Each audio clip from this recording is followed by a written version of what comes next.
Hey team. So yesterday, actually, to be honest, this happened every Sunday throughout this sermon series, but yesterday after worship especially, people kept coming up to me and saying, yes, but what about this scenario?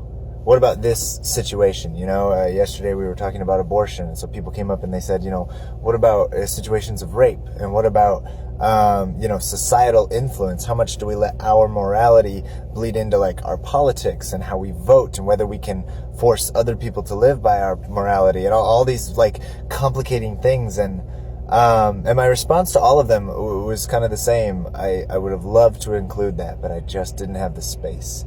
Every single sermon this month, I just did not have the room and the time. All of those sermons were way too long, and I cut them down as necessary, to fit the right amount of time.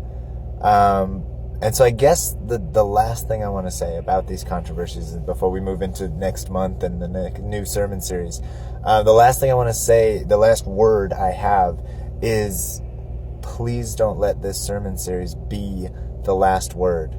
The reason that all throughout this month we have been struggling to fit everything in the time frame is because we talk about these issues so rarely that we aren't able to explore the nuances. I literally tried to pack everything into some of these sermons, and they were like astronomical, like 2-3 times as long as a normal sermon is.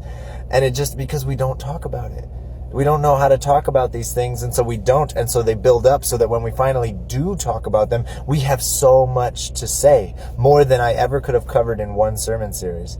And so I guess I just want to encourage you, use the tips and tricks that the Bible has taught us about how to love our enemies, how to love our neighbors, how to have these conversations with respect, even when we disagree, because we need to talk about this stuff more often, not less often. Not that I enjoy difficult, contentious conversations, because I don't. It's really hard. But it's necessary. We got to learn how to love each other and talk to each other.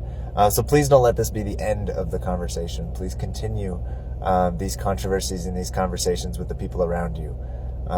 Much love. We'll talk to you later. Bye.